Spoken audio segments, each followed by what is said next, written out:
This isn't like one of your campaigns. You don't get to write the ending. Not this time. And here we go. It's the comic book bullies. Man, you come right out of a comic book. It's the comic book bullies. You will bow down before me! It's the comic book bullies. Now I am the master. It's the comic book bullies. It's the comic book bullies. All right, give it to me. The following contains offensive language and spoilers. Listener discretion is advised. Let me clear my throat. Na na na na na na na na na na na na na na. I hope you don't mind. Oh yeah. Welcome back to the Comic Book Bullies Nursery Bully. Your host Leroy, aka Mr. Boombastic, with my co-hosts. Yeah, this is Eli, aka Hot Chocolate Chewbacca. There you go. Actually, I want to be the strangest thing. There you go. Yeah. And also want to give a shout out to our third co-host.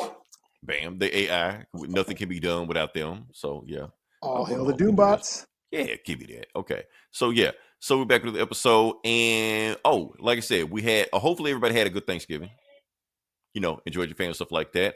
I'm wearing my family Thanksgiving shirt we wore. Everybody.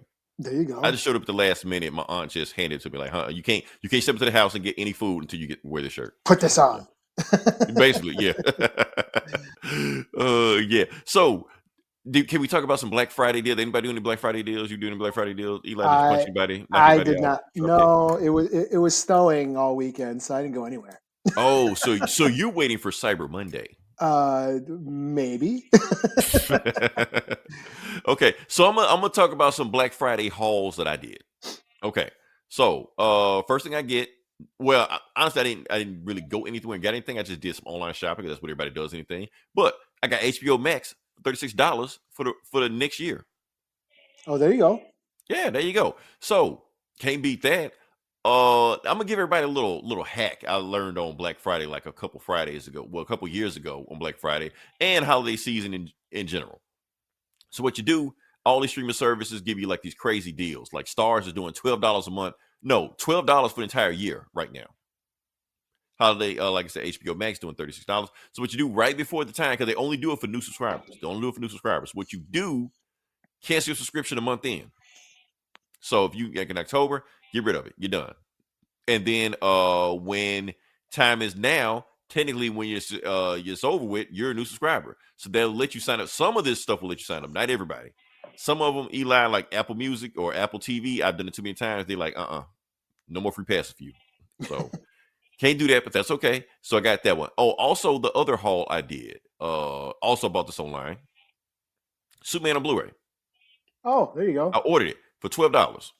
Ooh. It had like the 4K Blu-ray version, regular Blu-ray version, and digital code. I'm like, for $12, can't beat that. Here's the thing. I had to order it and send it to me. So, and I thought they were going to leave it at my front door, but they didn't. They put it in my mailbox. Problem is, the key on my mailbox is broken. Oh, damn it. So I can't get to it until the office opens up on Monday, tomorrow. So it's right there, Eli. It's right there. I can't get to it. And I had to wait a week for it to even get there. So like, shit. So yeah, that's. I was about to call this segment Life Hacks with Leroy. Yeah. But now And then I hacked myself, so I can't do that. So I also want to talk about that the Macy's Day Parade, Eli. Did you notice anything? I actually did. Well, I do watch. I was going to say, Eli. I was going. You'd be like, better hand that card over if you didn't. I know. I watched a lot. Yeah, there was Spider-Man and Goku. A Stranger Things float. Natives dance too. There was a lot of stuff. Hold on. I got you. I was gonna say, Eli, you better. Yeah, I saw that. Oh yeah, I saw that. Okay, I didn't know if you said anything about it, but yes, I thought that was a pretty big deal right there. Yeah, a lot of SpongeBob and Who showed up? I can't remember now. I can't remember. But there was a lot. I did watch. That is, I do try to watch the Macy's Day Parade every year. I'm a Oh, New dude, Yorker. you try to watch the Macy's Day Parade? I didn't know that. Okay, Yeah, I didn't know that. I mean, New York. It's just a thing. It's always on, and then on to Godzilla movies after that. That's Oh, gosh. Okay, the ritual. yeah. But yeah. Did Batman show up, or who were you gonna say? Oh, no superhero shit. I don't give a shit about superhero shit. Oh. No, actually, I wanted you to talk about the native dance that happened, the native Okay. march. Yeah, okay. But since you represent, I got to represent also. Okay. Okay, because for the first time, they actually had a SWAC band in there also. This is Alcorn State University, the band I went to. I played trumpet. Oh, no shit. That's cool. Yeah. So my band went there. This is the first time a SWAC band ever marched in the Macy's Day Parade. I was like, damn. So if they would have just did this shit several years earlier, I recall watching that. So yeah. So I said, I was like, damn. So yeah, it was a big thing for it. We all celebrate. We all happy for them. So like that. So I was like, yeah, my school is in the Macy's Day Parade. That's cool. So yeah, that's something that these kids are in the band right now. They're gonna remember that. They're gonna tell their grandkids about that. So I'm like, that's a big moment right there. So I've marched in parades in band too, but I never marched in the Macy's Day Parade. Oh, I'm marched in parades also. Eli, I do not miss any of that. Me neither. Getting up on a Saturday and shit. Right. I'm like at the big age I'm in right now. When they call me, Leroy, you want to march in the Macy's Day Parade? Like, nah, no, I'm okay. And I was always on the bass drum, so I had to carry the big fucking thing for 4 miles, however long the shit was. You in the back, but think about you playing the damn trumpet and you playing that shit while marching and walking. That shit is hard. I suppose, yeah, the breath, you got to... I mean, no, I'm saying your job is tough too, but all your diaphragm, your stomach right there, like, man. Yeah, no, I mean, the breath of, and then walk your cardio, you got to have mad and you got to walk on the shit, like, and you're walking miles. Yeah, miles, yeah. And sometimes the heat and shit. Sometimes the cold and shit. You don't know what the fuck's gonna happen. That shit, the outfit you're wearing does not keep you warm for anything. So yeah. No, I used to give vocalists like shit, and all the bands that I've been in, because they're lazy fucks who just run around and yell, and like while I'm on the back of the drums, like sweating my ass off and shit. But then I did vocals a couple times, and then it made me appreciate what they do, because the amount of cardio, the breath that you get for a 10-minute set, that shit will wear you out. Yeah. So I was like, okay, yeah, I guess they do have to, and then also move around and moving around, headbanging or whatever, and you're it's a lot of physical work, and then have the breath, the wind to scream and shit and do vocals at the same time. Yeah, the whole time while that, yeah. And they so, got to be over you. Because you back there, blah, blah, blah, blah, blah, all this shit like that. So, yeah. I was like, okay, I got a new respect for them now. Right. All right. Can we get into the podcast? We talk about everything but the podcast. Yeah. Okay. All right. So now we're going to talk about Eli's favorite portion of the podcast, the box office numbers. Ooh. Yeah. So Eli, give it to me. What was the number one movie of the week? I have no idea. I don't even know. Me neither. I don't Predator. I don't know. I don't really give a shit. I don't care about that. I just want to post this. Let me see if I can throw the numbers up here. Bam. Okay. So I want you to look at the list. This is right now the top 10 list of the year. So far, the year. Neja 2. That's supposed to be coming on HBO, I think, this week. No, I thought that was HBO in Asia. No, it's like this week. In America, are you sure? Because I just remember the Hellboy incident. I remember, but I said believe Hellboy was coming to HBO, but I didn't know it was HBO China. And Frankie saw that shit. Shout out to Frankie. He maybe listening, but he got pissed. You piece of shit. How you gonna tell me this piece of shit? I want to watch some fucking Hellboy. And he kept that shit going for like weeks and shit like that. Like, man, I'm sorry, I didn't know. They fucked me. Get mad at HBO, not me. You should appreciate that he relies on you. Well, he relied on me. Yeah, you have a dependent. Past tense. So yeah, you need to take care of them now. Right. So now it's on Eli now. If Neja 2 is going to be on there now. So yeah. But the point was what I want to show you in the box office number. Oh shit! Now it's December 24th. Maybe it was December 1st in Asia, and it's December 24th on HBO Max. So Okay, damn. we're I gonna was- double check. We're gonna double check to make sure. Either way, it's gonna happen this month. We're gonna I double was stoked. Yeah, I was stoked to watch it this check. We gotta wait. I guess we gotta wait for it. So yeah. So what I want you to notice, Eli, and I'm gonna throw you a broad question on there. Do you notice what's not in the top 10? I was gonna say Disney, but no. I'll give you a hint. Well, I'll just tell you. I don't Is care about that. Zootopia? No, that's Pix. No, Zootopia. Is Zootopia Pixar or is that Pixar is DreamWorks? Disney, so it's all the same thing. Yeah, but is Zootopia Pixar? I don't even. Oh, Lilo and Stitch is Disney. Oh yeah, a bunch of Disney shit in there. That's not the point. I want to say there's no MCU movie in the top 10. Oh no. Well, what Yeah. what released? Oh, A Fantastic bunch Four. of shit. What the fuck? But Fantastic point is, Four. yeah, That was it, wasn't it? What else released? Oh, Thundercats. yeah. That might have made it that drop, but yeah. But the point is, what I wanted to say is that there is no MCU movie in the top 10. Oh, This is the that's first- right. Captain America. Yeah, now it's coming back to me. Now it's coming back to you. Okay, yeah. But the point I was trying to make that this is the first time it's happened since 2012. Oh, there you go. It's Cap is number 15, I see. Yeah, it's down No. there. It's down there. It was there, but it kept. Oh, moving, Fantastic kept Four dropping is down. 11. You know, Close, but it got bumped out by Damn. Zootopia. Superman is only 8. Holy shit. Superman is dropping down on there. So the point is, what I'm trying to make is that this is the first time it's happened in since 2012. That's 13 years. There's not been an MCU movie in the top 10. So yeah, the only exception you can talk about is 2020, but that doesn't count because MCU didn't drop a movie in 2020. After they dropped Endgame in 19, they decided like we just gonna take a break. You know, When did Black Widow come out? There was a. You said what's that? Black Widow came out or no? No, Black Well, Widow that came was- out I think 2021. Okay. Yeah, there was only one Marvel movie in the whole company that dropped in 2020, and that was New Mutants. Oh. And nobody saw that shit. But that So- wasn't MCU though. That was still. It wasn't MCU. It was Fox, but nobody Yeah. saw that shit. So that's why I didn't count it. But they were saying there was actually a Marvel thing, but New Mutants fucked that streak up also. So we're not counting that. But MCU since 2012, that means for 13 years they have at least had one movie in the top 10 every time, and this first thing you didn't have it. So reason I'm trying to make this point, Eli, is that people saying that Marvel is suffering because people aren't going to the box office. But that's a lie. People are going to the box office. They're not seeing Marvel movies. Let's see what's on this list. Not counting Nasia 2, but what we got? Minecraft, Zootopia, Lilo and Stitch, some other shit on there that I can't see because it's too small, but whatever. Demon Slayer. Demon Slayer, anime is on there. How to Train Your Dragon. Of course, Jurassic World's gonna be on there. You know, so people are. Is Mission Impossible on there? The Yeah, fuck? number That 9. made it. Wow.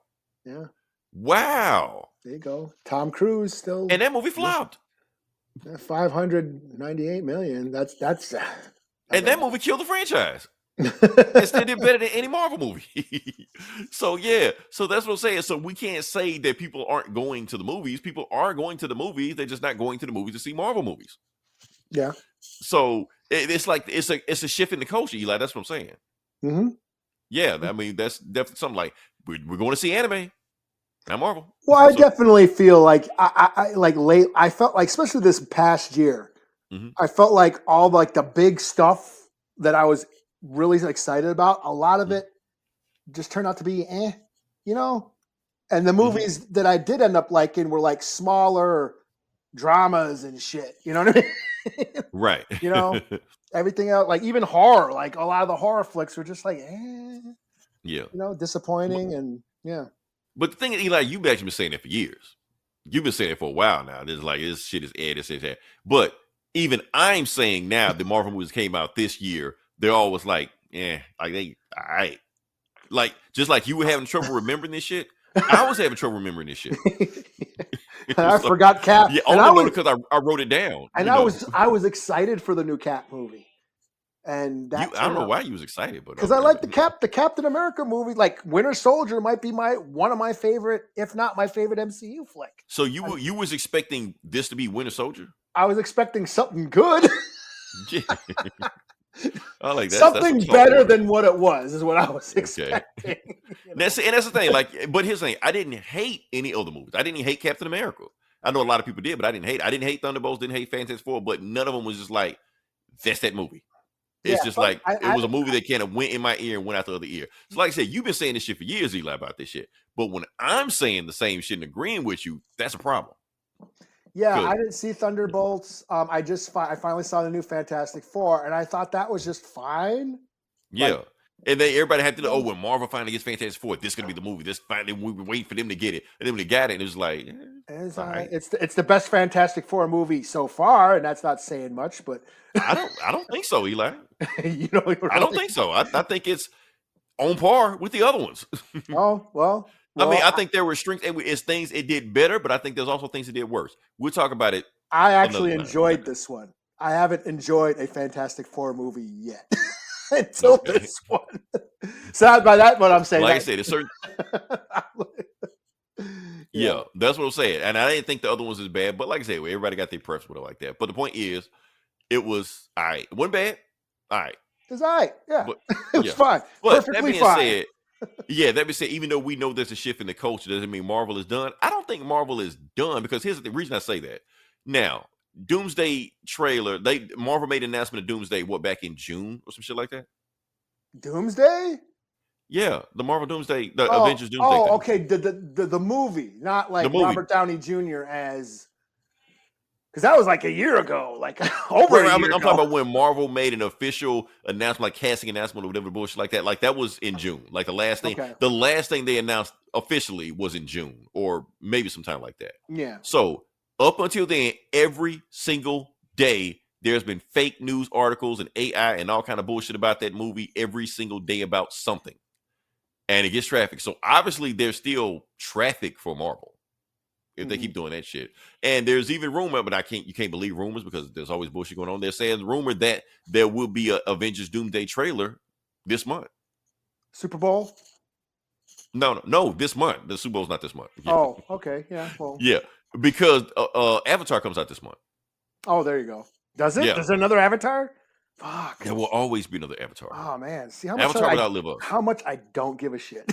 Okay, so I'm gonna break down Avatar lore for you. The first one was the green people, the second was the water people, and the third was gonna be the fire people. Okay. So, yeah, Dances with Wolves in Space. That's all it is. Yeah, it's always something. Yeah, but they got powers and bullshit like that. So yeah. So since they know it's going to be 5 billion people going to watch that movie because it's going to be the highest grossing movie. It may beat Nation 2. I don't know. It's going to be tough. Okay, but I think it's going to beat it.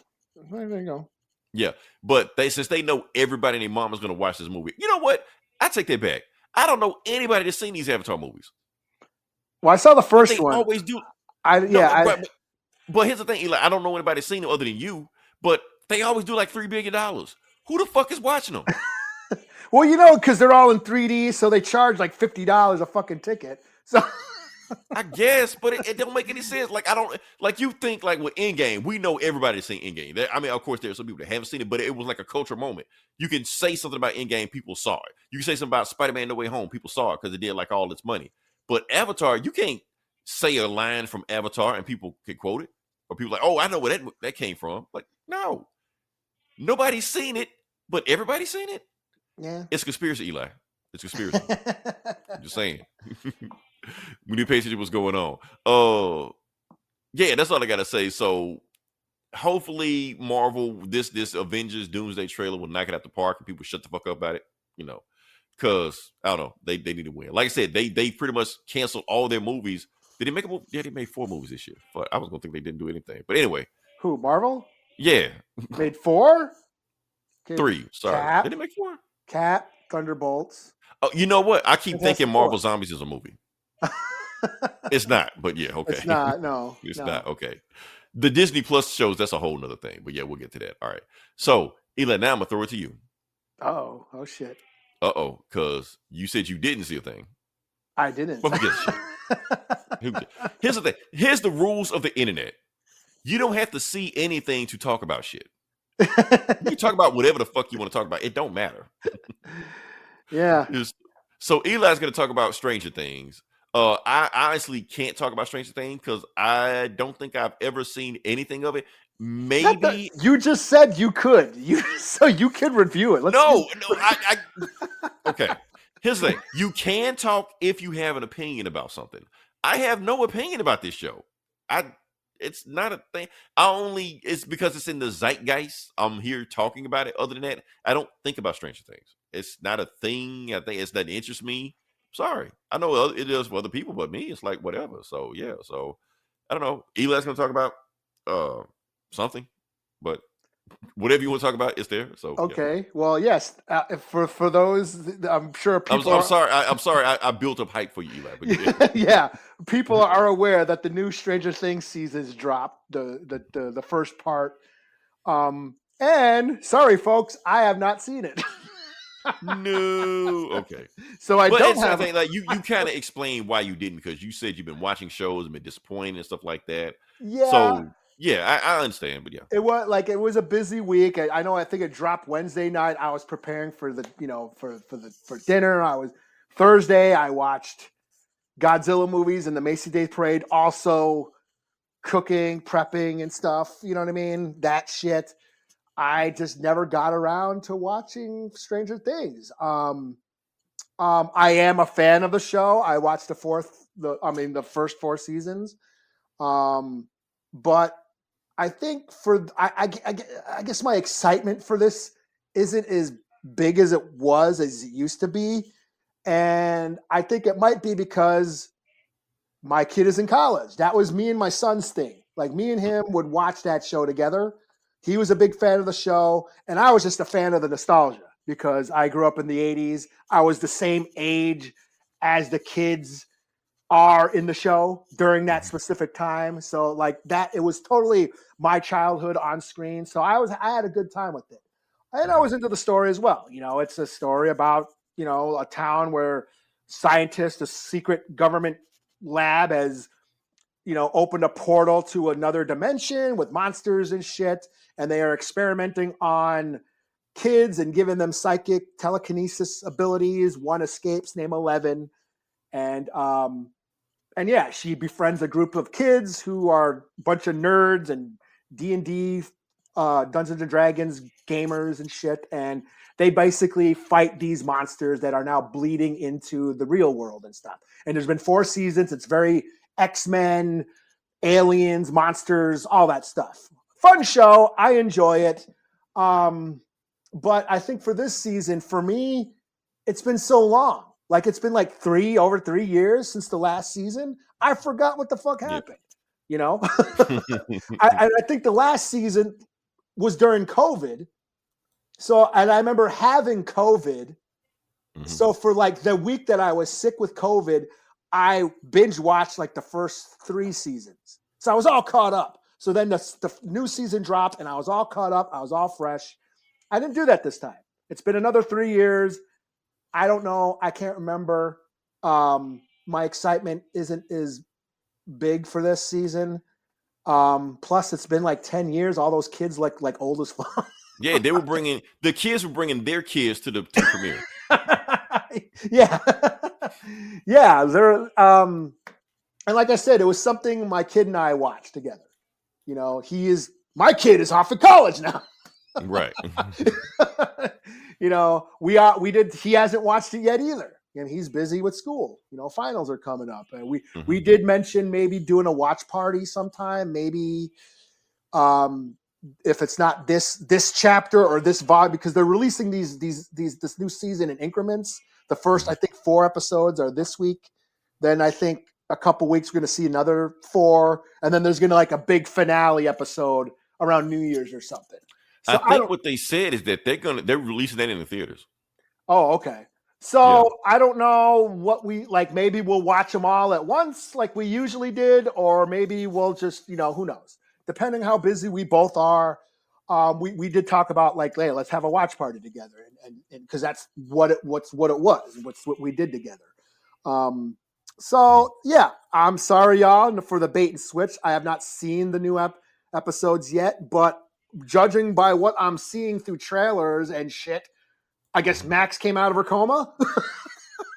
That's cool, whoever that is. All right. And then like my theory about Will getting superpowers is it sounds like he got superpowers because he was in the Upside Down for a while. And so, yeah, I mean, yeah, I'll eventually see it. I don't know when. But yeah, I can't say the thrill is gone. Like it doesn't hold as much steam as it used to because they've been taking it's always been over a year between Can seasons. somebody please explain to me why it takes so long for these shows to come out? I don't Eli, know. the CW used to drop 22 episodes of The Flash every year. Every year. Every year. That shit, 22 episodes. Yeah. They can't, what is Strange Thing, like 10 episodes? I think the first season was like 6. And then they went like 8 and 8, you know? And I think this season's like maybe 10. And I'm not just saying Stranger Things. All of these shows do it. Why are we getting these long 3-year, 4-year gap? Like Wednesday, the same way. All these kids grown as fuck on that show now too. Yeah, I don't know, man. But yeah, it's not holding my attention like it used to. And that is probably because, like I mentioned before, all the shows that I've been watching this year have been just kind of Marvel Zombies, You know, Alien, Yes. Like they start out strong, and then in the end they kind of shit the bed. What was the other one that I did? Oh, Peacemaker. All into the Peacemaker, and then the last episode, you know. So it's like, I don't know. You don't want to see Ironheart. Ironheart was the same way. You was excited for Ironheart? Well, I mean, I was into Ironheart, and then that shit the bed at the end for me. You know. Yeah. So it's like, because of the magic shit. And, so it's like you spend your time, you dedicate your time to watch these shows, and the payoff ain't that great. So it's hard for me to get excited about watching shows again. Like, what else we were supposed to watch? Was it last week or something?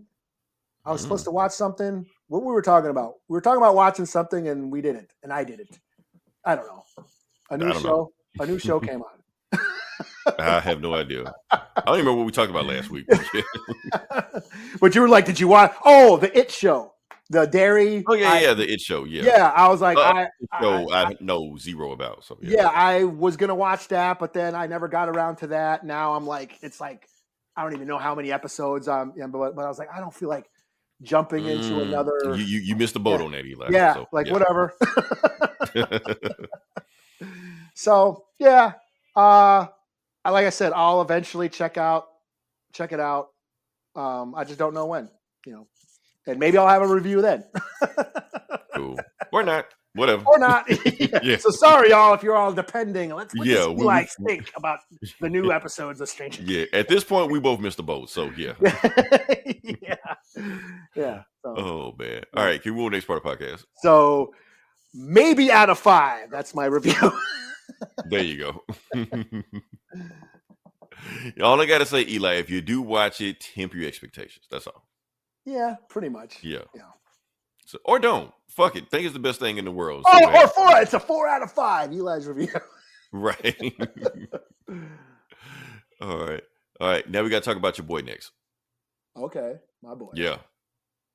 Okay, we gotta talk about Quentin Tarantino. Oh yeah, okay. Yeah, because you threw this in my lap, and I want to see what it goes. Let's see if I can throw this up here. Like I said, your boy. You know, he purposely wrote that scene. He wrote that scene.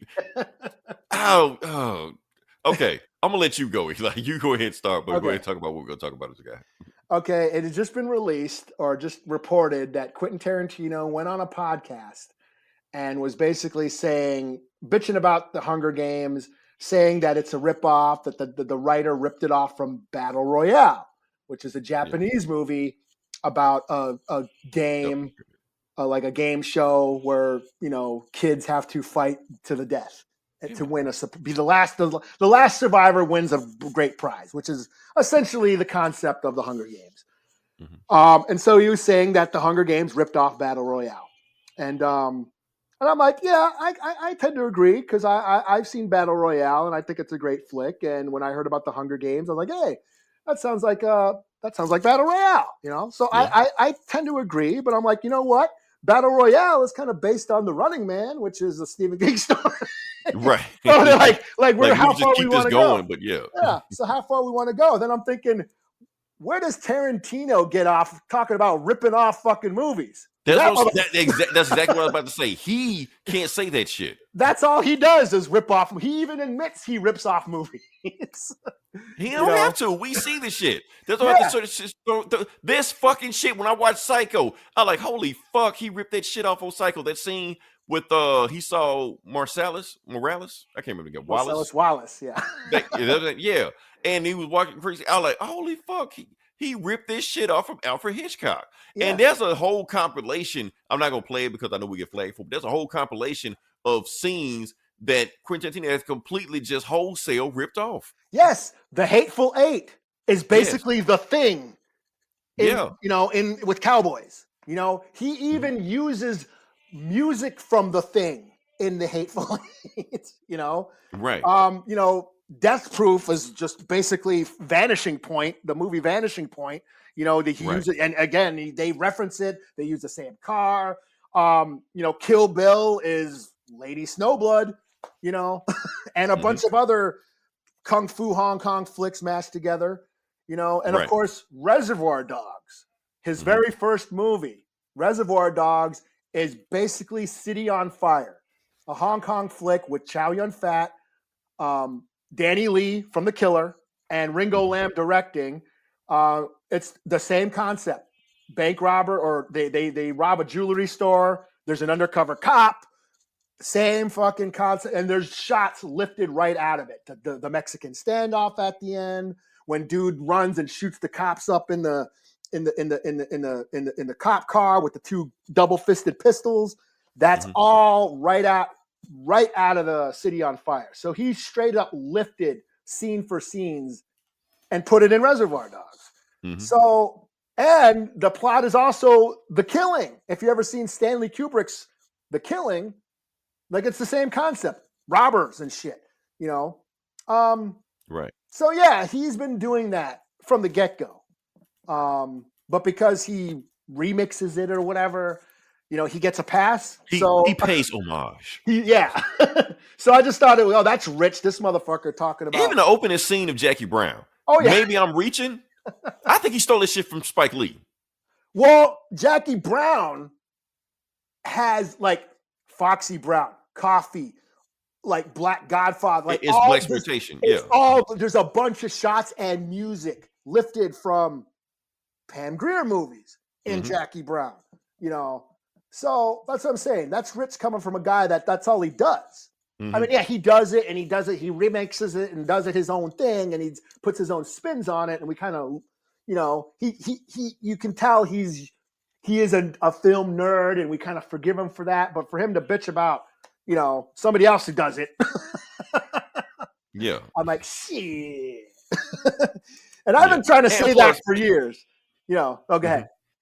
I'm just saying, and like I said, there's an old saying, like good art. What's that saying? Great artists steal. I can't remember the beginning part. Oh yeah, like art. Some good. Yeah, good artists copy, great artists steal, or some great shit artists steal. Yeah. Yeah. The point is, now I get it because they're so good at it, they know how to do it without you really knowing what they're doing because they make it their own thing after they take it from you. Everybody does it. It's not. I mean, we shitting on Quentin Tarantino, but all these artists do. If you go through these movies, if you really, really know movies, you can pick apart the scenes through it. Like the Russo, but y'all love Marvel's Endgame, stuff like that. There were so many scenes that the Russo brothers just rip off from other movies. Oh yeah, I almost made a compilation like Winter Soldier, everybody's favorite movie, stuff like that. There were so many scenes that were just ripped off there. Yeah, Rocky, like all the President's Men, and all the President's Men. I'm not even that. That's the blatant shit. 3 Days of the Condor. That's blatant shit. I'm talking about Rocky, Scarface, shit like that. It's like simple shit like that. They just take the scenes, don't give a fuck. Yeah, Spider-Man. You ever see that old movie where they wrapped up the spaceship wrapped? He's talking about Empire Strikes Back with the AT-ATs. Yeah, with the AT-ATs, and then he's seen like when they kill Ebony Maw, the dude with the psychic powers, shit like that. Yeah, he made a reference to Alien, but that's how they kill the alien in Alien. That's right. Just because you make a reference of it don't mean it's okay. And aliens in Endgame when they're underneath and they're in the catacombs and everything's red and the Outriders are. I think they even said that. I think they said they blatantly ripped this is off. straight up right out of Aliens. Same shot, same color scheme, same situation. Yeah, I think when I heard the commentary, I think they said it. Yeah, we were doing Aliens. We love Aliens. Let's just do Aliens. Yeah. So, but like I said, since people don't watch movies other than just superhero movies, they don't catch that shit. Yeah. So. And that's what I'm saying. It's like I've been saying that shit for years. Like when Kill Bill came out, and I'm gonna be real, I thought Kill Bill was just okay, because I like the second one better. The first one is just all action. The second one is plot, and you get the why, which I enjoy more. The first one I feel is just action that I've seen done better in better movies. I appreciate what he's doing, but after seeing, when I saw Kill Bill for the first time, I was, that's Lady Snowblood, that's Shogun Assassin. That, he's using Pai Mei as a fucking character. Like, that's like a villain in so many kung fu movies, and he just uses that character in his movie. I'm like, he's ripping off all these movies, but no one gave a shit. No one, Eli's being a fucking nerd again, and no one gave a shit. So, right. But I've been onto him for years, even with Django and Hateful Eight and Inglourious Basterds. I see what he's been doing, So, but the thing is, he admits it too. Yeah. So, and like I said, so many our favorite guy, George Lucas. George Lucas is notorious for that shit. Oh yeah, he took the plot of Hidden Fortress and mixed it with Flash Gordon and Lord of the Rings and Dune. And that's where you get Star Wars. World War II movies and shit. Put in the blender. Star Trek. Yeah. Doctor Who. Mm-hmm. All that shit. Like the warp speed is the Doctor Who opening sequence. He just took the shit and just did it. He didn't he called it light speed instead of warp drive, Right. On Star Trek. Just call it whatever the fuck you want to call it. It doesn't matter. Tatooine is basically Dune, Arrakis. Yep. And the Jedi and the Sith, if you look at Darth Vader's helmet, it's a samurai helmet, a refurbished samurai helmet. Yeah. But at the same time, George Lucas didn't pretend either. He tell you, this is my influence. This is what I did. Yeah. So that's all. I guess we just wanted to rant about, Tarantino calling the kettle black, And plus, Hunger Game was a book anyway. If you want to get mad at the fucker that wrote that shit. And I think that's what he said. That the director of Battle Royale should sue the one who wrote the book. Right. Because you can't really blame Hollywood. Because let's be honest, Hollywood don't know this shit. You got some coked up executive studio producers, don't know they asshole from the elbow. They just see a script and just think, oh, Jennifer Lawrence in it? Greenlight it. Fuck it. Do it. I don't care what it is. They do this shit, so they don't care. Yeah. So for him to just say that shit, and when he does it all the time, dude, chill. But he hates, he's an old, and that's the thing. He's a crotchety old bastard now. He's talking about, he's another generation. He's not into, he says, that we're in a bad time for movies, that movies suck right now. The best era of movies were the 70s, which is when he grew up, Every area is your era. Yeah, he shits on the 80s. He shits on all my favorite movies because they all have happy endings, and he likes when he grew up because it was a different time. America was cynical. There was the Vietnam War, Watergate. No one trusted the government. Oh, well, you just said, but yeah, no one trusted the government. So all the movies had bad endings. Nobody won. Rocky, they lost. Rocky lost. The Bad News Bears lost. There was all these shitty, fucked up endings because that's how America felt at the time. They couldn't trust anybody. America was cynical. And then Star Wars changed that. Star Wars, hey, we're fun and everything's fun, and that sort of set the tone for the 80s where everything has a happy ending. Which is my era, where that's all I want to see is kicking ass and gore and shit. Right. Good and then we go into and then we go into the 90s, and the 90s got cynical again. We had all that's when he came up with Pulp Fiction, meta and all this shit. So Deadpool, even our heroes, they killed Superman, and everything was about deconstruction. So it's just the era and the timing, and I think we're just at a culture shift right now, which he saw coming in Once Upon a Time in Hollywood. You know, the culture Yeah. shift, the shifting of culture. You know, Once Upon a Time in Hollywood is about a cowboy star and a stuntman dealing with the changing of Hollywood, the changing of movies, the old West hero becoming obsolete, you know, and this new wave of artists coming in who were more real and cynical and said, you know what, fuck those Westerns. They're all about white supremacy. Quentin Tarantino's words, by the way, who accuse him of being racist. He said it, right. He's like the John Wayne And movie. who gave him the N-word pass? That's what I want to know. We need to find that person. I think he gave it to himself. I think Sam Jackson was on set and said, sure, man, go ahead. Oh, yeah, okay. No, Sammy, we'll hold you responsible for that shit. So, yeah. But yeah, like that movie's about the changing of culture. And he saw, like, you know, the movie business was changing, you know, in that movie. That's basically what he's saying. What I got of Once Upon a Time in Hollywood is that this shift in the culture, the shift in entertainment and how movies are made is coming. And we've hit it, you know, and we've hit another sort of culture after COVID. Yeah. Because before COVID, there was like several billion-dollar movies. Yeah. Endgame, we had, you know, Avatar. There was several. But because of China. I know y'all hate for me to say that, but it was because of China. but people were going to the movies before COVID. 2019 was like people were, even shitty movies were making it. Was it The Lion King? Transformers. Like right. You know, people were going to movies, and then COVID hit. Now it's shifting. We're another shift. Yeah.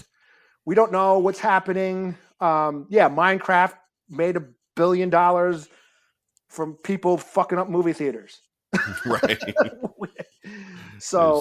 But it's like that we didn't know where the culture is shifting to, because we don't know where the culture is shifting to yet. I guess we're in it. We don't know what it is when we're in it. You know? Yeah. And I think people still want it. Like you said, people are still going to movies. They're just not seeing what studios are hoping they see. You know, right. It's just random right now. It's not like if we make this type of movie, people are going to see it. They knew that last decade. Yeah. They don't know that now. This random shit just pop up. So yeah, like all the money that they pump their movies into, you know, that they hope, okay, we're gonna invest in this movie, because, you know, studios are investing. Tron 3. Yeah. Everybody gave a fuck. Right. It's a business. Like, we're gonna pump all our money into these type of movies because we hope people will see them and we'll make a shit ton of money off it. But now that's not happening. When you have when comic book movies 5 years ago were like niche or not niche, but like the bee's fucking knees and ruled the box office. Now, like you said, Marvel didn't even crack the top 10. And Superman, the thing that launched the DCU, is number 8 or 9. Yeah, like barely hanging in there, right? And that's before Avatar comes out. Yeah. So it's like, times are changing. Yeah.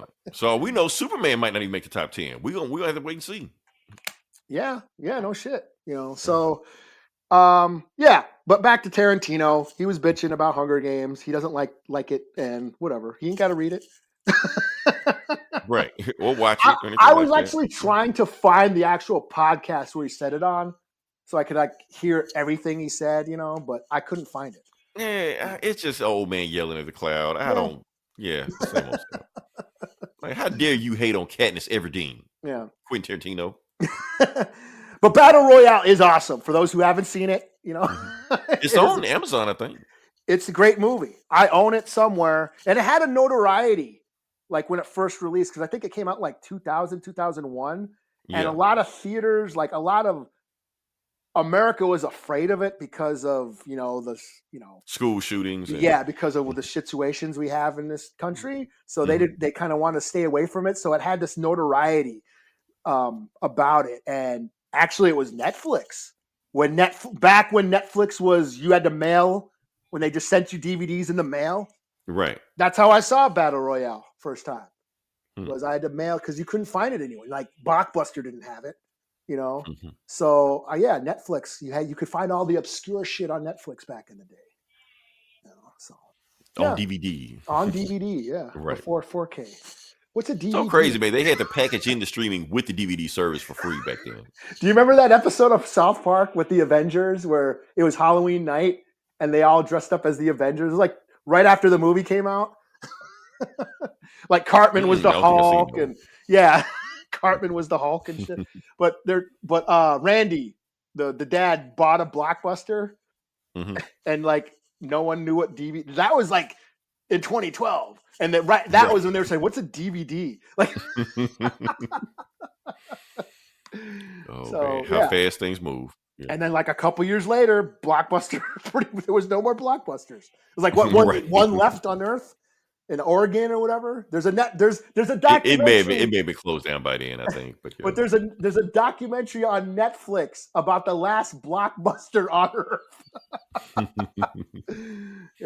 Netflix would put Blockbuster out of business. right. got And a Blockbuster could documentary. have bought Netflix at the time. They just didn't think it was a stream. This streaming thing ain't gonna work. Yeah. Yeah.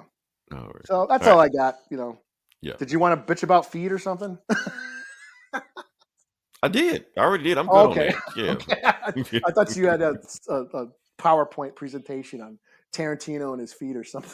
I was going to, but when I say, you know what? That image alone speaks 1,000 words. Do I need a PowerPoint for that? That's all I need. That's all you need to know. Move on. Here's my thing. Okay. Uh-oh. Tarantino, he's into pop culture. He references it in all his movies. Mhm. He's into comic. He references comic books in Kill Bill with the Superman thing, and he was wanted to make a Luke Cage movie back in the 90s and shit. Mhm. So he is aware of pop culture. I'm Mhm. pretty sure he's aware that people think he's into feet. Right. I think that's a well-known thing. So like when I'm watching like Once Upon a Time in Hollywood, and what's the chick with there's like a lot of blatant feet shots in that movie. Like I'm wondering, is he fucking with us? Like there's that shot of the chick from the Substance, like her shit are all dirty and shit. And like, yeah. is he fucking with us, or is he? Oh, Is he you think I don't know about the feet fetish? I'm gonna throw this shit even more. I wondered about that, but yeah. I know he knows, but yeah. Maybe he's just like, okay, I can get away with it. I'm not gonna say anything. I'm gonna just do it. So yeah. All right. So yeah, it is kind of creepy. It's very creepy. The whole Kill Bill thing is creepy, man. Honestly, I think I heard it somewhere. Like he pretty much invented a franchise for Uma Thurman just so he can bang her. That's it. I don't know. Maybe that's true or not. I don't know. That's just my thing. So yeah. Yeah. She wasn't anything else at the time. So yeah. So Hollywood is weird, man. That's just all it is. Maybe the whole thing need to burn down. Maybe we're right. Culture's changing. The Minecraft folks are right. Just burn this bitch down. Wow. Did you just read Minecraft all deep and shit? It's deeper than what you think it is, Eli. It's just, is that what their intention? Is this all intentional? That's brilliant. Right. Next week, a whole deep dive into Minecraft. In Minecraft. Real cinema. The revolution is here. Burn it down. Burn Hollywood, burn. Burn Hollywood, burn. That's Minecraft 2 subtitle gonna be. Yeah. Subtitle gonna be. Yeah. All right. Can we move on to the next part of the podcast? Okay. All right. We've been trying to get here. All right. So we're gonna talk about a video game. I played a video game. I played Call of Duty Black Ops 7. Aw, really? Did you? Okay, actually, no, I didn't. Oh. And I'm gonna explain why I didn't. I started to, but then I was like, nah, I'm good. But let's talk about it. Okay, I'm trying to see if I can throw this thing up here. Okay, so the thing is, I did play it. I started to play it, but I didn't play it. And the reason I didn't play it, Eli, I think I should honestly, I think that somebody should probably tell my therapist. But since technically you count, I'm gonna tell you. Okay. You're the closest thing I got, Eli. So you can talk about it. Just a disclaimer. I if I solve your problems, I may or may not solve your problem. Okay. But I know you're gonna at least do your best. Oh, probably give me bad advice. But the thing but the point is, the reason here's the thing, I can't play first person shooters. The reason I can't play them is because I get like this motion sickness type deal. I used to get that too. I know what you're talking about. Okay. I thought it was just me because I actually read up on it one time. Like that's actually a real thing. Like some people can't play them because they may get dizzy, headaches. I got to lay down and sleep, stuff like that after playing. Like playing for a long period of time, I just can't do it. Now any other game, and it don't happen on every first person shooter. Like Grand Theft Auto, I can play in first person. I'm cool, but any other like Halo, no, Halo is. But any other one, Call of Duty, I can't play Call of Duty. Battlefield, can't play Battlefield. I don't know what it is. I just can't play them. I play for a long period of time. And if I'm playing like online with people, I'm like, man, at 30 minutes of it, I'm like, I'm done. I can't do this. But any other video game I'm good on. But that can't play it. But so I decided to watch a Twitch, somebody else's Twitch stream. Okay. So yeah. But I will do this. I'll play a little bit of my Twitch stream for a little bit. Okay. So that's my Twitch stream. So if you don't know who's in the Black Ops whatever thing. Holy shit! Is this like computer anime? Wow. That guy. I'm trying to see if I can show you that guy. You know that guy. The guy that was in the thing. I don't know his name. But these are impressive graphics. Like they are impressive. And this that guy. I thought that was straight up. I thought this was a commercial or something. Yeah, it kind of fucked you up. Like this is the opening cutscene. But Eli, you know that guy though. The guy. Which one? The Isaiah Bradley? Okay. Is that Isaiah? The white Bradley? guy. The white guy. No, not Isaiah Pratt. No. The white guy. The guy that was in the thing. You know the guy. Is that Scott Atkins? No, the other white guy. You know that guy. Anyway, point is, he's the star, the protagonist of this thing, stuff like that. He's like this, but they got other people in it also. I'm gonna see if I can skip ahead and show you. Because he's not the only. Like I said, he's a Heroes. He was in Heroes. He looks familiar. Oh, that dude from Heroes. Oh, that guy. Yes, I've been saying that guy. And he was in. He was Rocky's son in that one Rocky movie. Yeah, he was Rocky's son in the Rocky movie. Yeah. All right. So that also we got that guy. I don't know his name. The guy. I don't know it either. Yeah. Let me see if I can find another thing. There's other people in here also. If I can find it. Yeah. So Michael Rooker's in this game also. It's weird because Michael Rooker, he's got hair and he still looks like Michael Rooker, but he's like his body is jacked, but he sounds like an old man. So it's weird. I'm like, I don't know.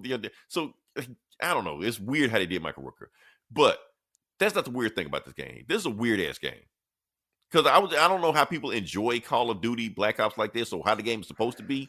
What I did know is that you fought shit like robots and aliens and insects and zombies and all this bullshit like that. Like all this shit is in the game. Okay. And I guess other people are pissed off because they didn't used to they want Call of Duty to be like realistic. They've done away with that shit. They don't care about realism anymore. They care about, let me see if I can find the robot scene. But this is Black Ops though. Black Ops has always been sort of like the weird, you had your real, like the one, like the World at War, where it was like a total military, like realistic military and shit. And then Black Ops was usually like the secret mission shit, where but it's fighting still aliens realistic. and robots. Yeah, they're fighting aliens and robots. Okay, here's the thing. Now this is actually my stream I'm showing you, but yeah.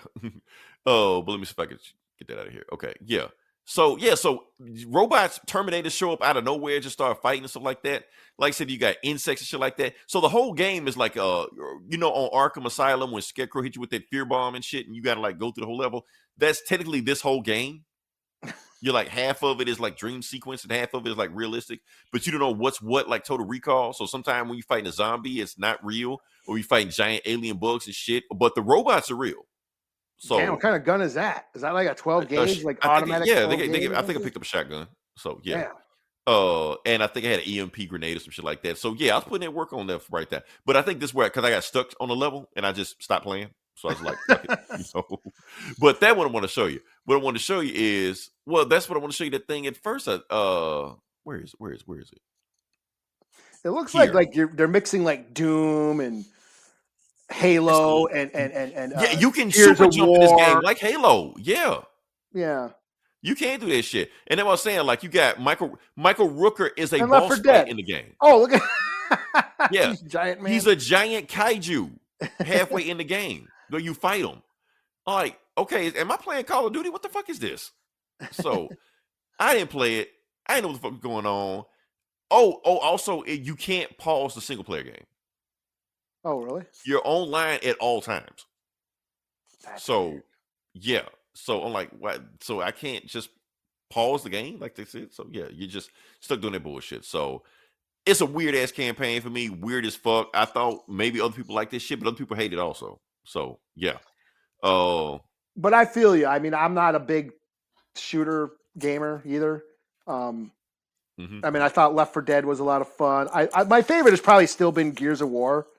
You know, probably because it's third person. You can see yourself. And that's the thing. See, I can play third person shooters. Yeah, same here. Gears, I'm cool with. Other games like that, I'm cool with. It's the first person that messed me up. Yeah. So, yeah. I don't know. So I tried to get into it. I can't. This shit is weird as hell. I'm going to delete it. Yeah, I don't care. But I'm going back. Zombies. My kid was really into zombies, like Call of Duty zombies, Nazi zombies, and all that. So that was another thing. We would play that together. Yeah.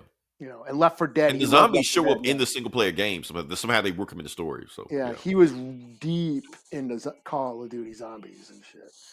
But yeah, I'm 3D. Yeah, always sort of would give me headaches after a while. So. I don't get it because all my friends play nothing but first person shooters.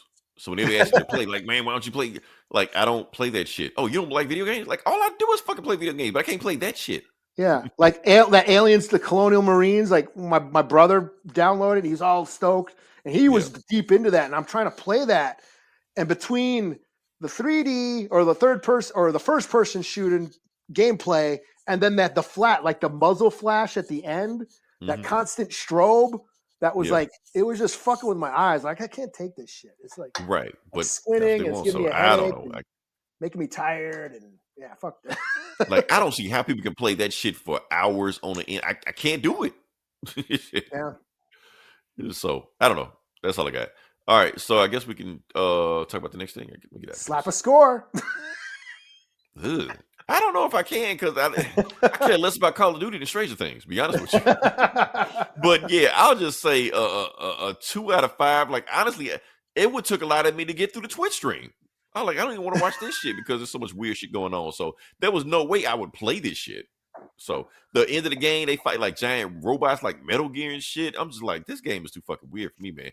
I want to play just a regular ass. If I do play a shooting game like Call of Duty, I want to play a regular ass shooting game like Call of Duty, not this weird ass sci-fi robot shit. If I want, I go play Halo for that shit. So I don't know. What? That's all I got. Yeah. All right, can we move on to the next part of the podcast? Sure. All right, we're here. Like I said, it's Comic Book Bullies. We're talking about comic books. We're going to jump into it. Eli, I'm going to let you go first because you got more books than I do. So, yeah. Okay. Well, I guess I'll start out with Infernal Hulk #1. Okay. Now, I read the premise on this. This actually intrigues me. Yeah. This is spinning out of Philip Kennedy Johnson's Incredible Hulk run, which just ended. So it's basically a continuation of that.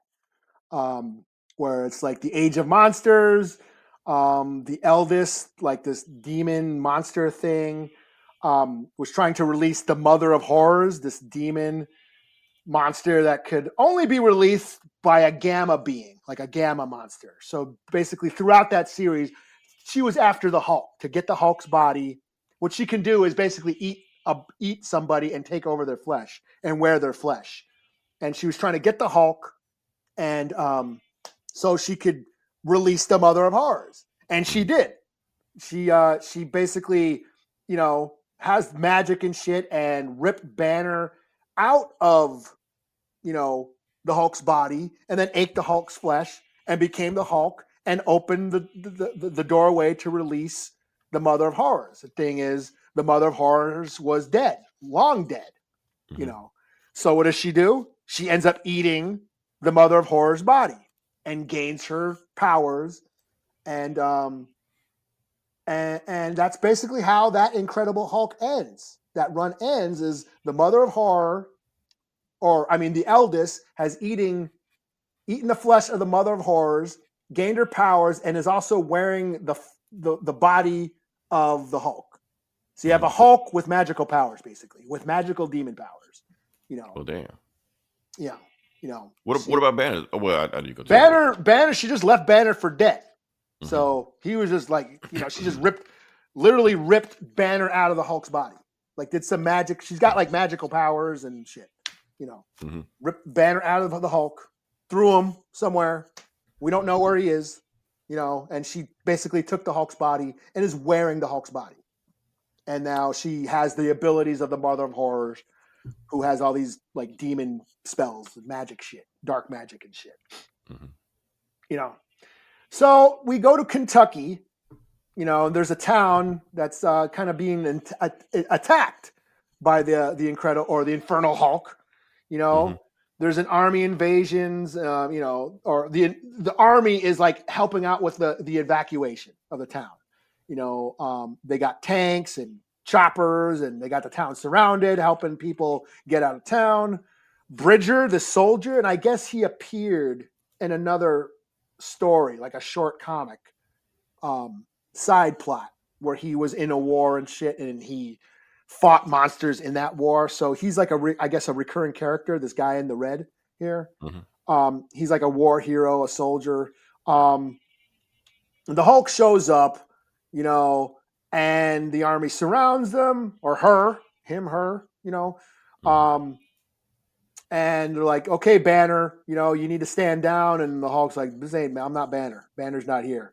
And the army ends up unloading on the Hulk, like just firing everything they got, tanks, missiles, firing their guns, everything, grenade launchers, everything. And it does nothing to her, and then the Hulk proceeds to take out the army very brutally. Like he thunderclaps and like makes people's heads explode. Damn. Okay. Yeah, this shit is brutal. He's like grabbing soldiers and squashing them and shit, and just basically murks the whole army. Like grabs a chopper out of the sky and like just swings and takes out a whole battalion of dudes and shit. It's just really brutal. It's Hulk being Hulk, and then the Infernal Hulk, basically casts a spell and raises this like demon city out of the ground, like these huge spires and castle things and runes and shit comes out of the ground, and turns the town into like this monster kingdom, and then he starts turning all the army, the dead army soldiers into zombies. So now they got a zombie army, and then takes the throne. The Infernal Hulk takes the throne inside their kingdom, their monster kingdom. And then we cut to the newspaper, the news report. People are watching the news all over the world, like, hey, there's some monster attacking in Kentucky, and it sounds like the Hulk and blah, blah, blah, blah. We don't know. The Avengers are watching the news report, and they're like, oh, shit, what the fuck's up? Is Banner doing some shit? And then we cut to a cafe somewhere. We don't know where.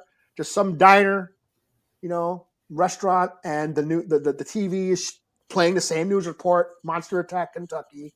Sounds like the Hulk.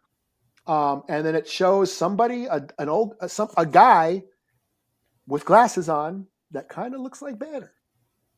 Oh, okay. So he finally shows back up. Okay. Yeah. And that's kind of where it ends. To be continued. And I'm like, holy shit, this hit the ground running. Right. This was brutal. It was Hulk, a Hulk gamma being just beating the shit out of an army, and just building lore, this whole age of monsters. So yeah, I thought this was great. If it wasn't for another book that was released this week, this might have been my book of the week. So this gets a 4.5 out of 5. The only thing I don't like about it is what sort of has turned me off. My only gripe about the incredible Phil Kennedy Johnson's Hulk runs and Hulk comics is at the end, there's all this like lore about the history of these monsters and where they came from and their powers and where they've been and what worlds. This is monsterology, that he sort of has in the back of every book that takes, another 5-10 minutes to read through. And when you got a stack of books you're trying to get to, that kind of slows things down. And for me, I'm like, I don't need to know this shit. You don't need to explain everything to me. Right. If Coke's going to rip their head off anyway, like what we don't need prequels or any of that shit. Just show, give us a story, and we don't need the backstory. Like Michael Myers. I don't need to know why he's evil. Quit trying to tell me Right. why Michael Myers is the way he is. I don't give a shit. He's a lot scarier when you don't know. Right. So that's my only gripe. And that in this thing too, it was explaining what that demon city and where it came from, and I already forgot where it came from, and its function and what it does and whatever. I don't really give a shit. But this was a really cool story. Yeah, really cool comic for a 4.5 out of 5. So they're off to a great start with this book. Nice. Okay. Yeah, because I wonder how the Infernal Hulk would go about. So yeah. Yep. All right. So first book I'm going to do is I'm going to start with DCKO. Okay. Did you read this one? I did. Did you? Okay. You didn't buy it, did you? No, I took your advice. It was on Okay, DCU. Yeah. Life hack, like we said. For those who don't know, it was on DC Universe. That's why I said Eli not to buy it. So yeah, because if you're already paying for DC Universe, Technically, I am, but I did buy it. technically you did buy it, but yeah, you didn't repurchase it. If that makes any sense. Yeah. So that's what's going on with this story. So for those who don't know, the first part of this story is the DC Universe. What do you want to call it? Or yeah.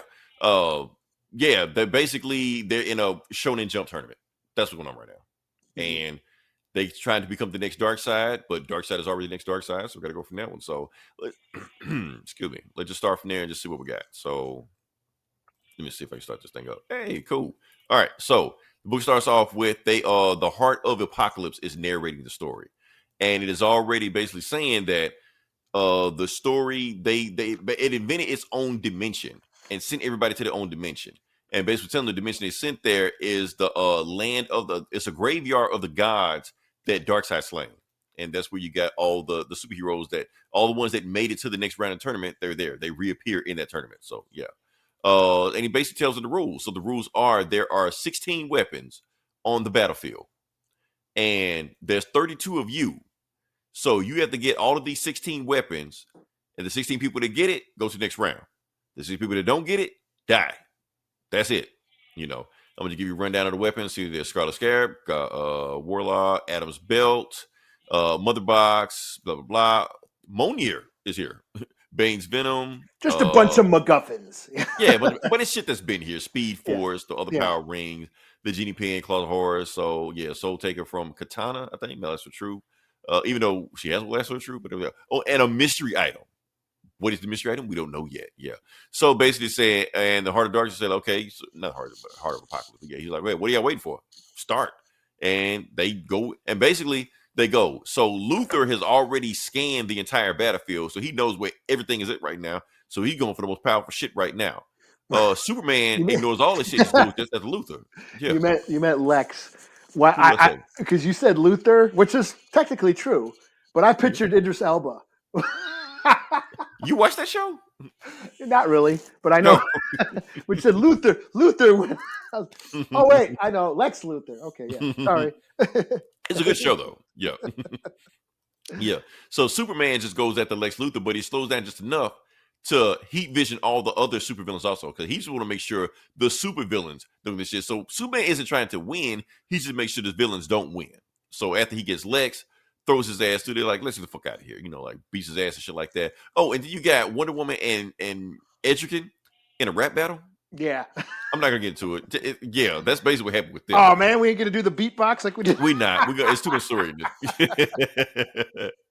But it was just funny, like they rap battling each other like that. Oh, and then Joker gets the Atom Belt, and now he's super huge and shit like that. Kaiju Joker.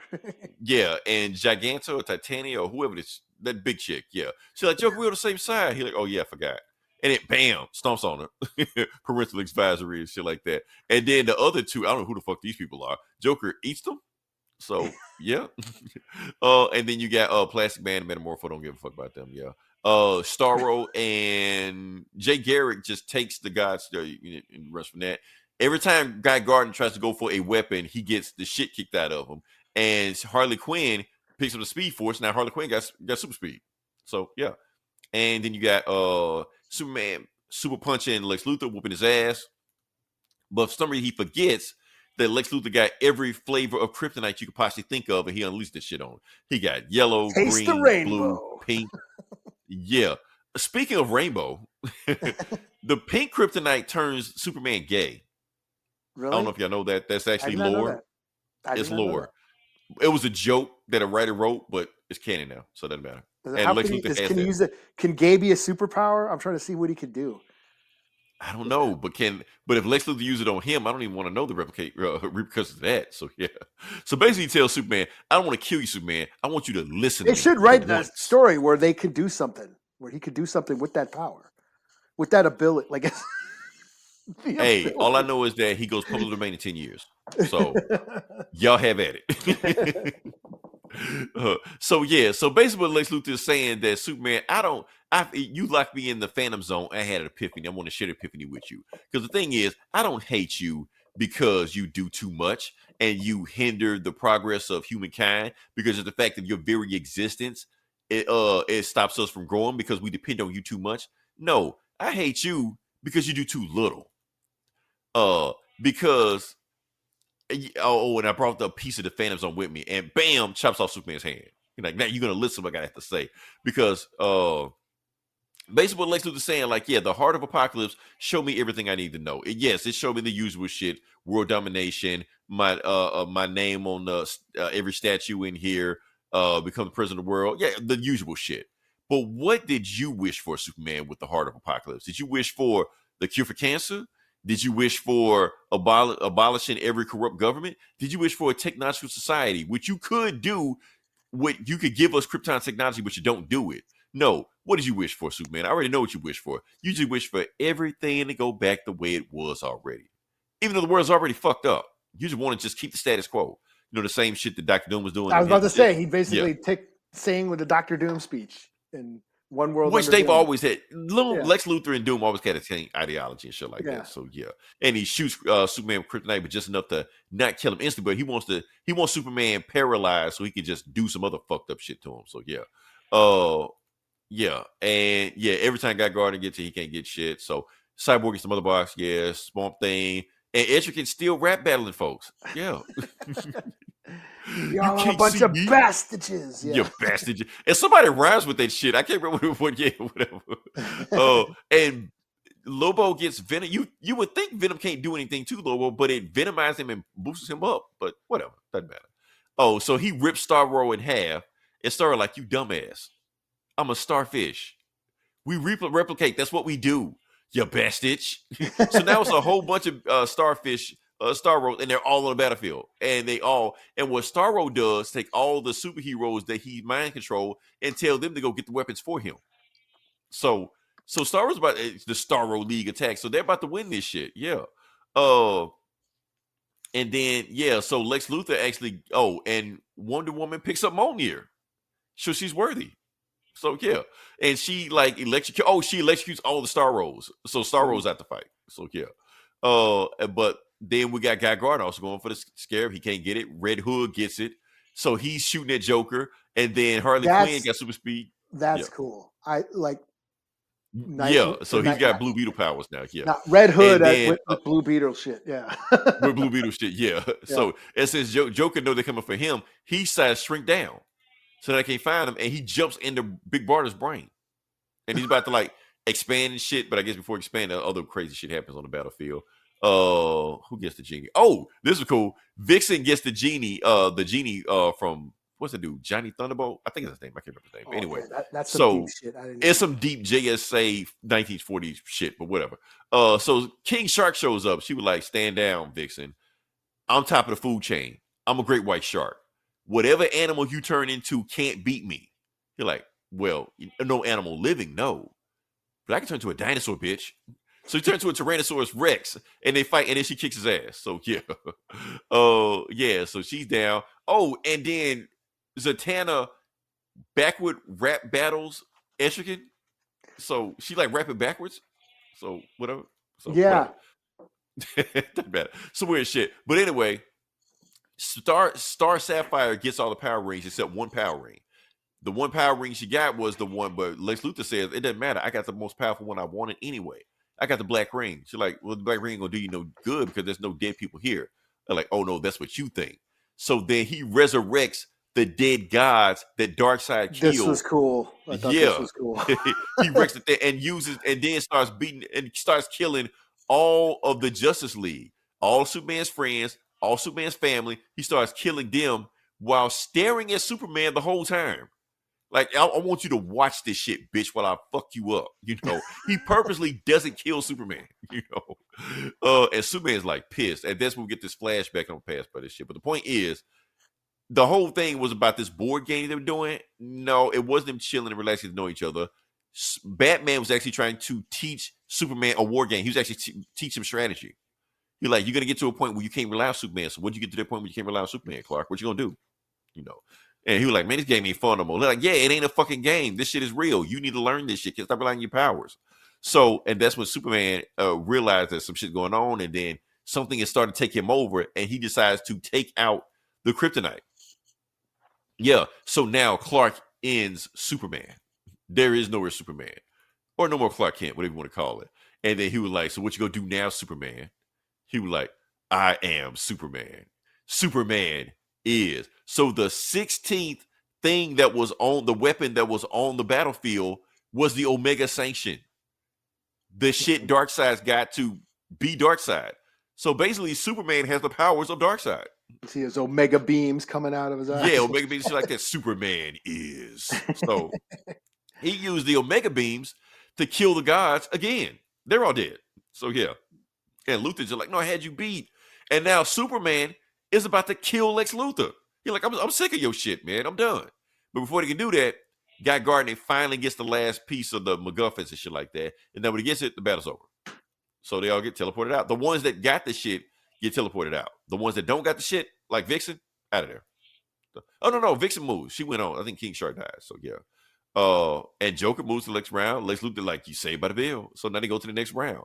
Now Superman is pissed. And now we get the people in the next round. Rat battling Etrigan, shit like that. Zatanna, Guy Gardner, Lex Luthor, Red Hood. So, yeah. Aquaman got to the next round? How the fuck? I don't know. Whatever. Aquaman about to fuck some people up. Yeah, but I didn't even see who he fought. Who did he fight in the next round? But who gives a fuck? I saw someone in there. I don't remember. But he yeah. whooped their ass. Doesn't really matter. Yeah. So now, the other people, like the Omega, whatever the people, the time traveler people and shit like that. And they just like, and Booster Gold's just like, well, why are we worried about a King Omega? Because you already have a King Omega here. It's me, Darkseid. So yeah, so Booster Gold does know he's Darkseid the entire time. It's time that I enter the arena, and he basically kills Doomsday. But you can't kill Doomsday. So yeah, that was that Doomsday. Yeah.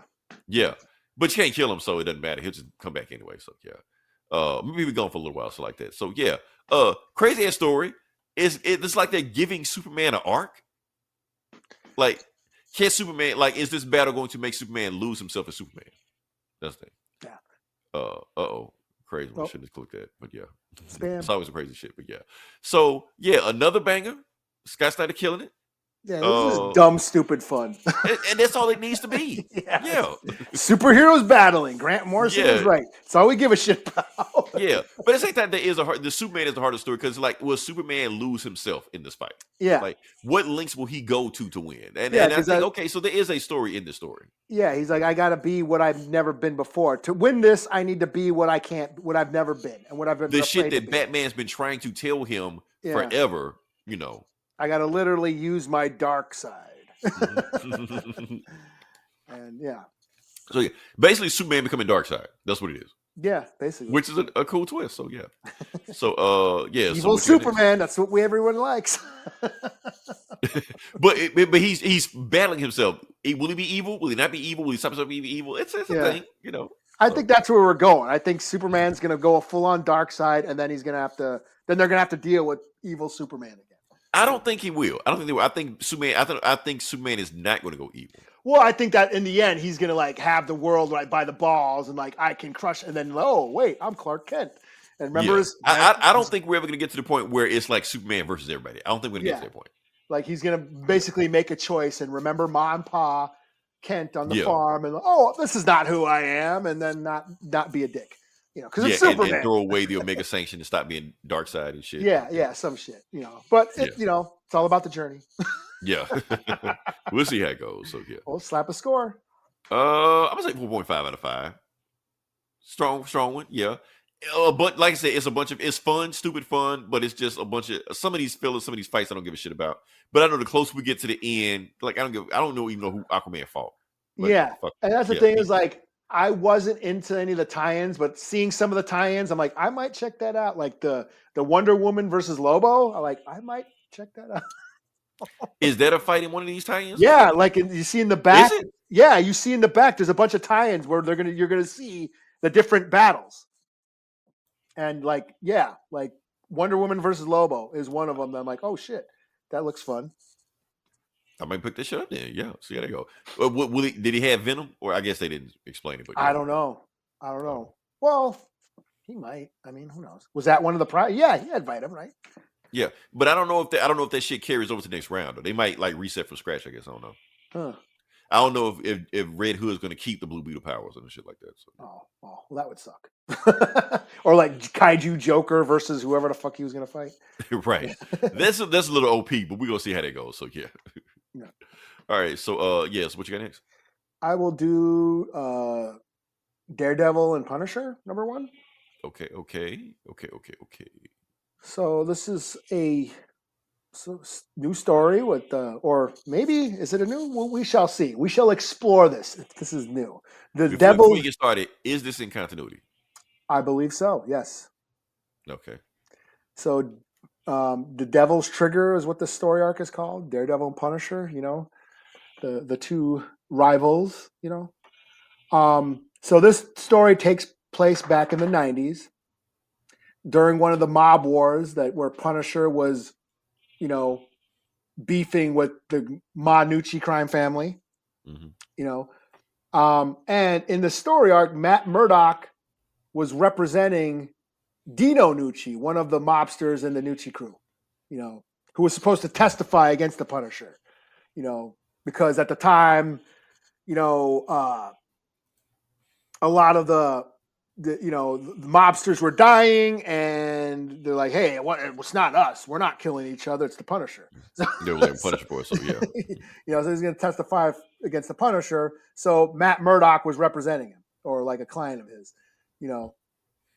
So they got Dino hiding, you know, in a safe house because Frank is out there looking for him, ready to take him out. So Daredevil finds the Punisher on the roof with a rifle, ready to snipe out Dino, and they have a fight. You know, they start whipping each other's ass, fighting and shit. And Punisher uses this sonar siren thing that makes this like loud noise that fucks up Daredevil's hearing and, you know, causes him to get all for him. Okay. Yeah, it causes him to get all discombobulated, and the Punisher whips his ass. Mm-hmm. You know. And then he ties up Daredevil, you know, but then he leaves one of his arms free. And he says, okay, if I'm about to kill Dino, and if you want to stop me, you got a gun right there. You can shoot me. You can kill me. Because that's the only way I'm not going to, if you want to save Dino's life, you're going to have to kill me. So you're going to have to do what you have to kill Daredevil, you know. So, you know, and I'm like, you know what? This sounds familiar. Frank Miller. And I'm like, no, so it turns out that this story is from one of the Garth Ennis runs. The Marvel Knights run. I think it was Punisher number 3 from the Marvel Knights, Garth Ennis, Stephen Dillon, where the same situation happened. It was during Manucci, the crime war with Manucci and the Punisher, and this very same situation happened. This scene happened in that comic. But I guess with this comic, we're going to see Daredevil's perspective. So that's what this is. We're going to see Daredevil's side of this story. You know, interesting. Yeah, I was like, okay. So Daredevil. Is there any disclaimer saying that? No. Like you need to read this before you read that? No, you're supposed to know that. I ended up looking it up, and then I saw it. Oh no, this is basically that. It didn't tell us right away. You know, it didn't say, hey, this is see Marvel Knights number 3, you know, or Punisher Marvel Knights number 3.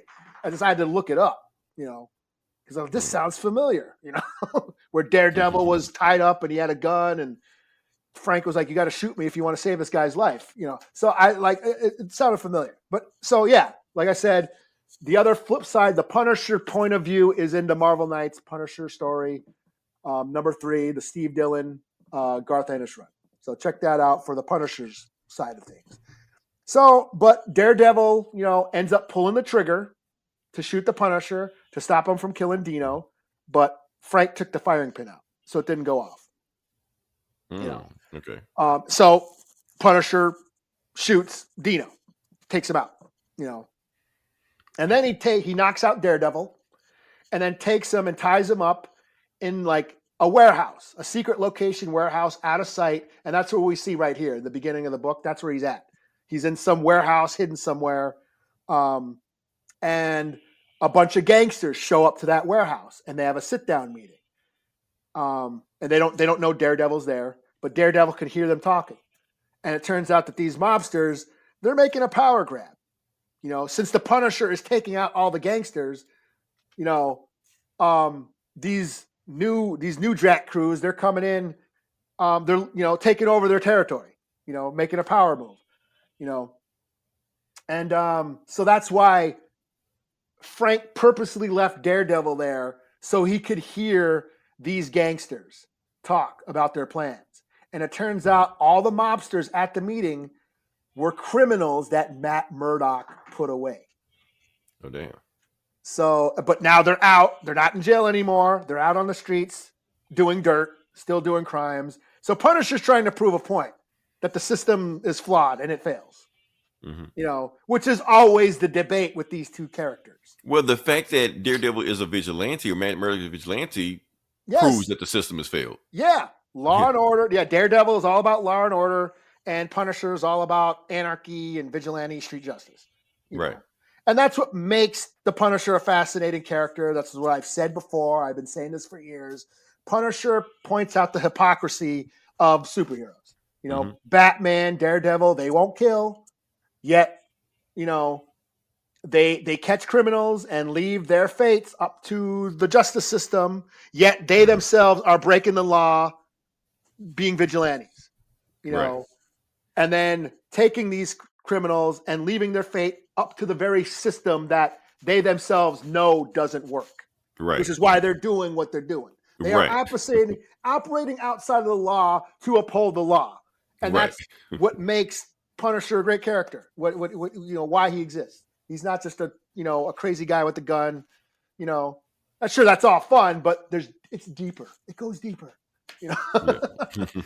So I thought that this was cool. This was a lot of fun. I'll give it a 4 out of 5. I didn't, this was kind of a whatever, a whatever book. It was I'll check it out. And hey, and it made a reference to other old canon. So yeah, 4 out of 5.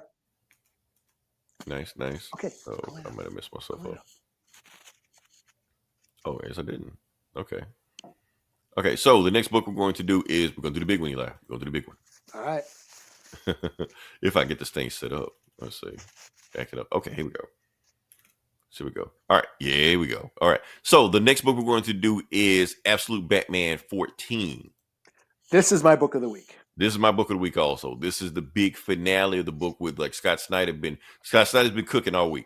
Like I said, we're doing with DCKO and giving this also.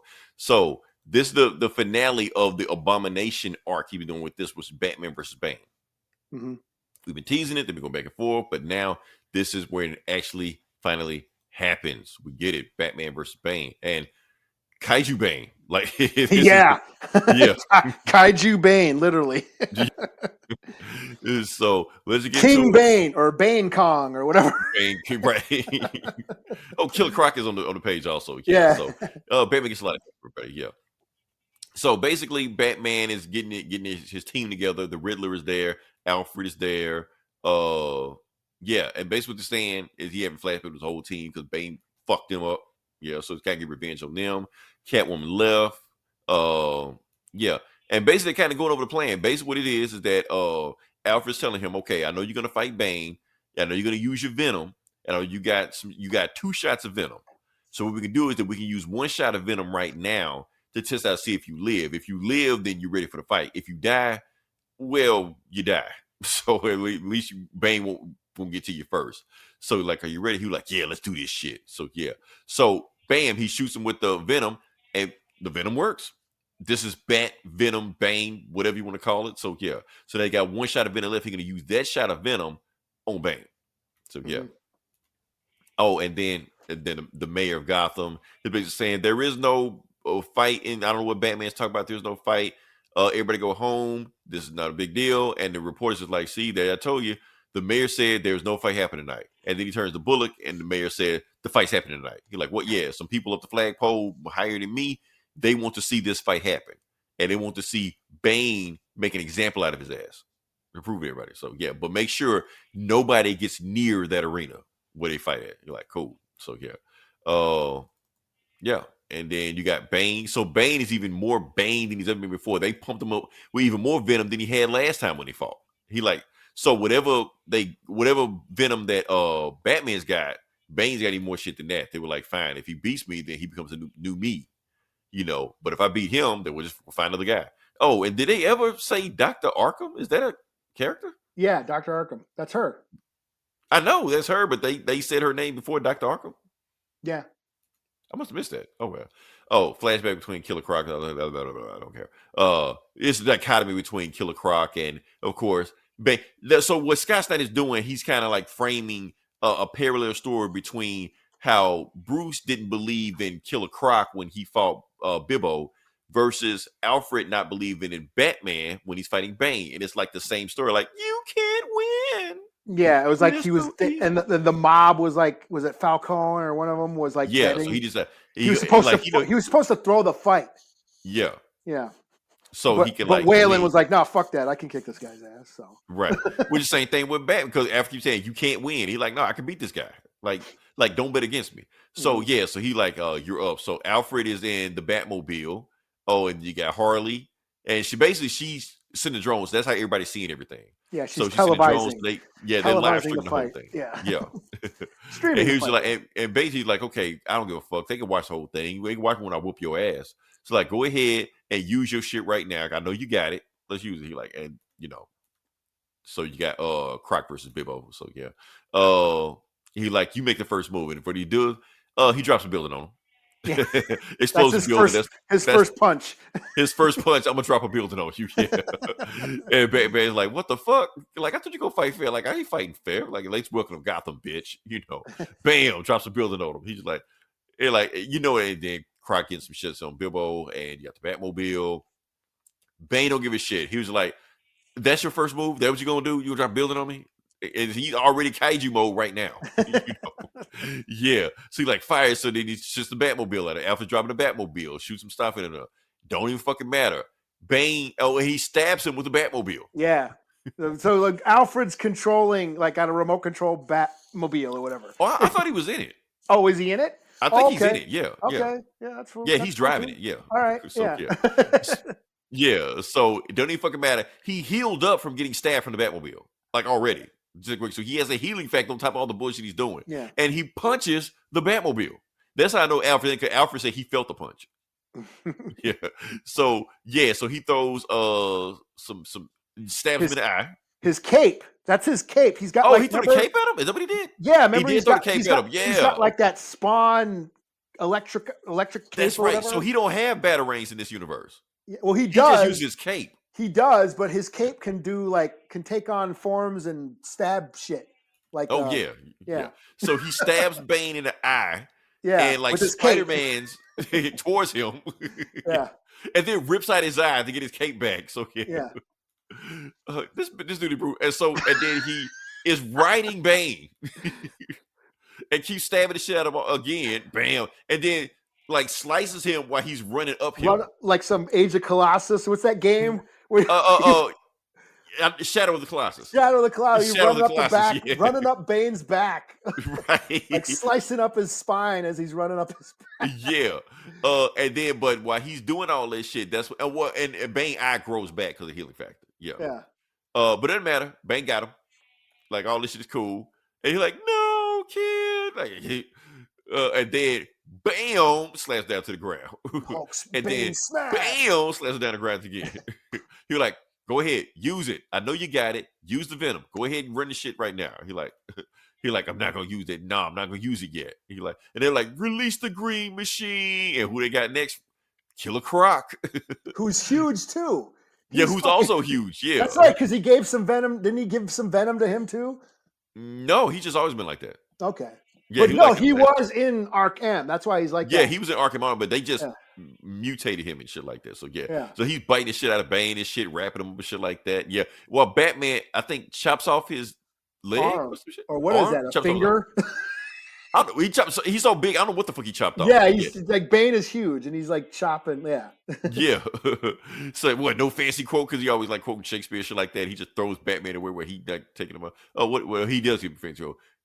Towards Nats the fleas shit through no page. So he just slaps him and knocks to the top row. And then while Bibbo's still beating the shit out of him. And Harley Quinn's like, hey, Bats, I won't give you some descriptive speech, but but like to keep you like, are you cool? He's like, I'm cool. All right, cool. Yeah, I want to give you an inspiration or like a coach speech, but we ain't got time. You need to get the fuck up. Right, go back and get in the fight. Yeah, because Killer Croc is I don't know what he's doing with Bibbo in the old past, but in this fight he's losing. Bane about to rip his ass in half. He about to make a wish with his ass. So and then Batman's just like jumping in. He's like, "What's your point, Pennyworth?" Because he keeps saying like, "You can't win, man. Use the venom. Use the venom. You can't beat him." And Batman's like, "Fuck that shit. We stick to the plan." And while he jumps off the top row, Waylon, because he's trying to save Killer Croc, he about ripped in half, and then you got this panel. And Batman right before he like rips Killer Croc in half, bam, slices the back of his spine. Mm-hmm. like some he's Viking knew shit. exactly where to slice. Yeah, like the perfect. So that was his spine. Now he can't stand up, and it's also where his venom storage was. That's where they were storing it in. So yeah, he like, okay, Croc, get out of here. I got this. So I got the rest of this, and then he just walks up on Venom. He like, you can't move because I get that. And he like your arms, and he slices like a artery in his arm. Like he can't move his arms. So yeah. So and now he's like growing even bigger than what he was before. So now we have really kaiju, King Kong, Godzilla, whatever, Mecha Bane or some shit like that. He's like, hey, you better use your venom. He's like, I'm not gonna use it yet. And then punches him ass again. He was like, you think you better than me? And punches ass again, stomps on him and shit like that. Bam, so he like punches him into the ground and craters him and shit like that. So you better use how big the he is. He that fucking shot of the stadium, and you see how big Bane is inside. Yeah, he's almost like at the top row of the stadium and shit like that, walking on the stadium and shit. So yeah, he like, you use the venom. It's your turn. Oh, bam! Still punches ass and shit like that. So yeah, he was like, bam! Still like, how is Batman surviving this shit? So, knocked off his cape and all that shit like that, man. He's like, he like use the venom, and that's when you get like, go ahead and basically I think he's doing it on purpose to make him use the venom, and that's be like, oh, you want me to use the venom? Okay, I'll use the venom. You're like, Catwoman now, and Catwoman was at the top of the stadium, and she's like, okay, you got it, baby, and then shoots him with the venom, with all the venom that Batman had in his system. He used it in that. So yeah, so basically what it did is, since Bane was already at his limit, it takes him past his limit, and it makes him explode. And then that's when Batman, the same artery that he hit before, hits it again, and Bane explodes. So he beats him. Fight's over. Because what he did before the fight he had Riddler extract all of the venom out of his system, and like, I want you, when the time is right, you shoot Bane with my venom. So basically, Batman went into the fight with no venom. They thought he had venom in him. He didn't. So if that shit didn't work, he was toast. Oh, and Waylon beats Bibbo by slamming. The guy was choking him out, and he ended up like body slamming. Used his weight against him. So that's like, parallel to the action here. Yeah. Which Batman I also think, Batman uses Bane's power against him. Yeah. Also, I think Bane killed Bibbo in like one of them earlier books. Probably. Yeah, I think so. Yeah, he would like, send me a guy. I don't remember. Yeah. Yeah. For those that know, Bibbo was in the Superman comic, so yeah. So he's like Superman's best friend. I don't know why James Gunn didn't use him, but whatever. Doesn't matter. Anyway, and Batman like crawls out of Bane's flesh, this big pile of flesh. Some shit, like some Akira shit. Yeah, some shit. Yeah. And then everybody in Gotham just like, oh shit, damn, we need a bigger TV. And then one of the cops like, damn, Batman don't fuck around. And Bully's like, shut the fuck up, and Alfred's just like, well, damn, man, Alfred should have bet on Batman, man. He too hard on him. So yeah, so they take the remains of Bane and dumps him in the Gotham River. So yeah, like in the dump truck because Batman's Batmobile is a he has a dump truck. Yeah. This big blob of Bane. While he's staring at Arkham. Yeah. And so Catwoman gets on the plane, she's out of there and shit like that. While she has the rest of the Venom. So yeah. Mm-hmm. What's she gonna do with it? We don't know. Yeah. And they dig up Bane's remains out of Gotham. So yeah. Out the Gotham River. And they're regrowing. And that's when Joker has a he said eventually he's going to regrow him, but until then, he needs to give him more motivation because he know Bane just really want to get back to his family, but he know he really wants war. He really wants to battle. He wants to fight. So, and he wants to help him because the Joker's a good guy. So what he decides to do, bomb his island and his family. Mm-hmm. To give him motivation to fucking prick. Right. Did we miss it? Dick Grayson was in this book. Was he? Yeah, let me see if I can find it. Dick Grayson was in his book. I think I passed it, but yeah. Because I thought he was towards the end, but I think he's towards the beginning. Let's see. He is. Oh, is that them? Is that them there? Right there, right here. Yeah, I was wondering who that was. It says right there, EMT Dick Grayson. Oh, fucking Batman again. Yeah. Oh, because I thought that was Catwoman for a second. I was like, no, that's not Catwoman. Yeah, that's not Catwoman. Because and he did say Dick Grayson was going to be in this issue, but I thought he was going to be like Robert. Like, no, he's just a guy. He's just here. And he's got like a Batman helmet. So I thought that was like a Catwoman. No. That was Catwoman. Okay. This is just one panel. Yeah. Okay. Yeah. Dick Grayson is an EMT, and he's just watching TV and shit like that. So, okay. Yeah, no, but who watching TV? That was Catwoman doing that. So yeah. Okay. Yeah. So, awesome book. 5 out of 5.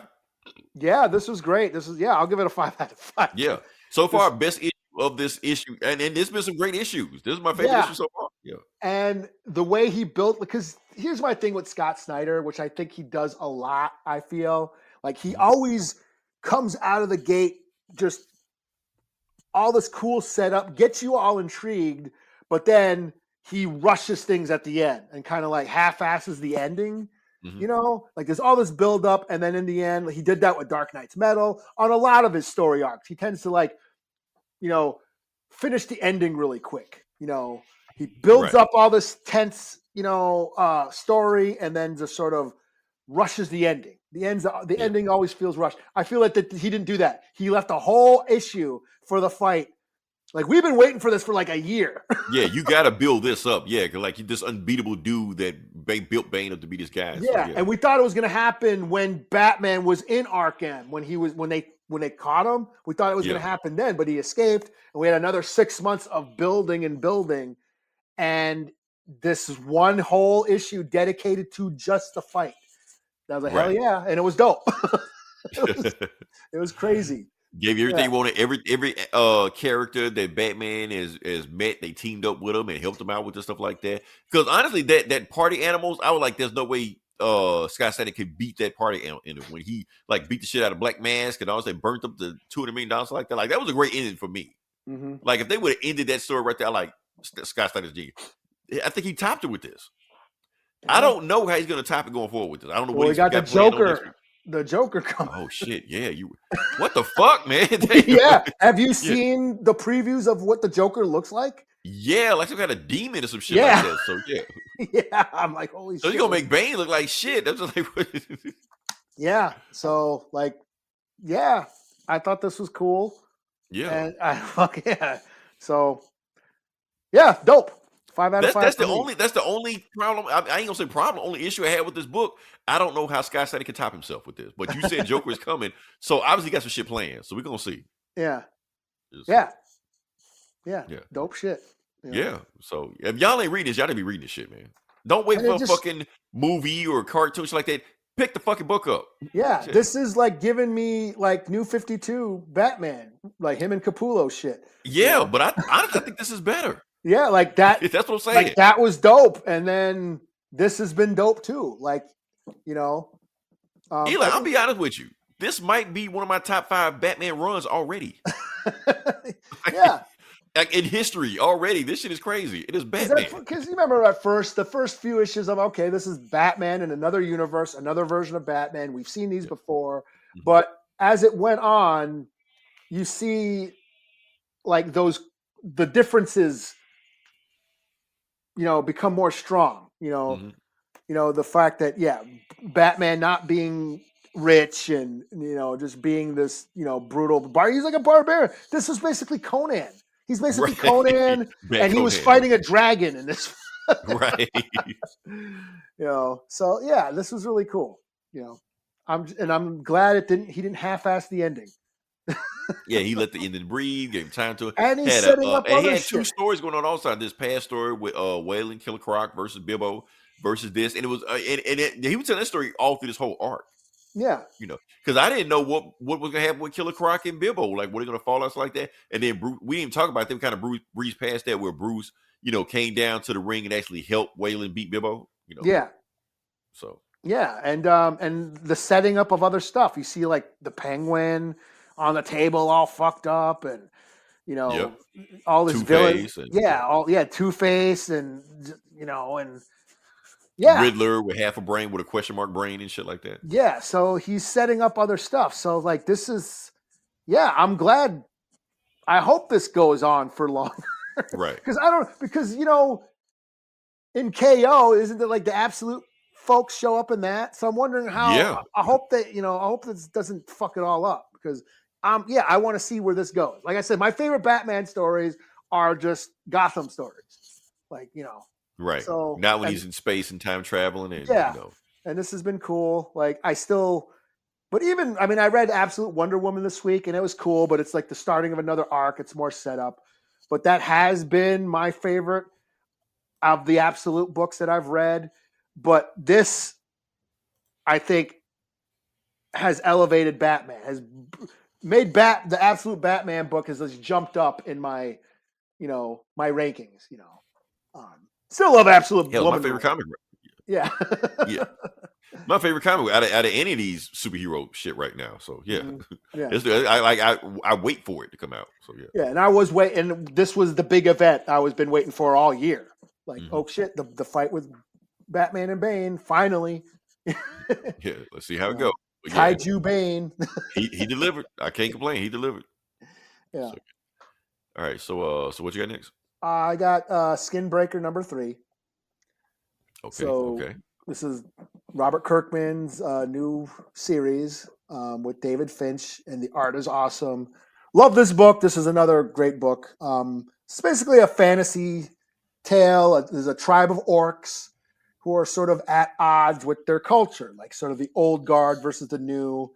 The chief is older and wants to be more intelligent and use wisdom and technology to solve problems, while the older the younger warriors want to just be warriors and hunters and use brute force, and so the chief is attacked by a monster in this book, and he's old and slow, so he can't really outfight the monster because he's older, not as strong as he used to be. He's got a bad back, bad knees, how it is. Doesn't have the spring in his step like he used to. But he ends up luring, using his mind, using his intelligence, he lures the monster off of a cliff, and the cliff falls and dies. But meanwhile, another herd of monsters or whatever have attacked the village. And he's like, oh shit. And but one of the younger warriors ends up killing the monsters, and says, hey, where the fuck were you? To the chief. And the chief's like, hey, I was being attacked by another monster, but I killed it. He's like, where is it? Well, it fell off the cliff. And he's like, you're full of shit. Like, where's your kill? Where's your trophy? And all that shit. But the chief's like, we ain't got time to fight. We got to move. These monsters are going to attack, and we need to move, and we need to set up traps to protect our village. We need, this is the only way we're going to survive. We can't stay here. The monsters are going to come back and attack again. And the young warrior's like, no, we must stay and fight because we're orcs and we're warriors and all that. And we're not weaklings, who run, and then ends up challenging the chief to come. Okay, if you want to run, then you are a coward. You no longer are fit to be our chief and our leader. So I challenge you. And by way of law in this tribe, he has to accept the challenge. Okay, all right, I challenge accepted, and that's where it to be continued. So I've been digging this book. This is basically Robert Kirkman tackling toxic masculinity through the lens of a tribe of orcs. We have the old way versus the new way.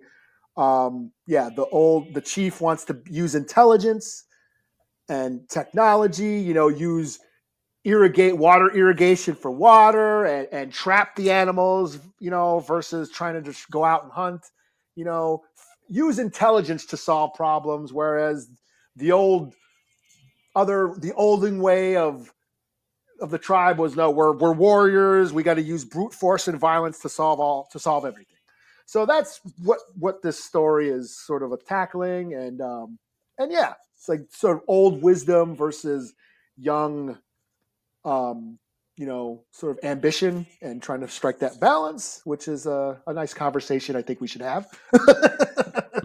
So I really dig this book. The art is awesome. David Finch's art is great. This is probably going to be on my list of the year, best of the year books so far.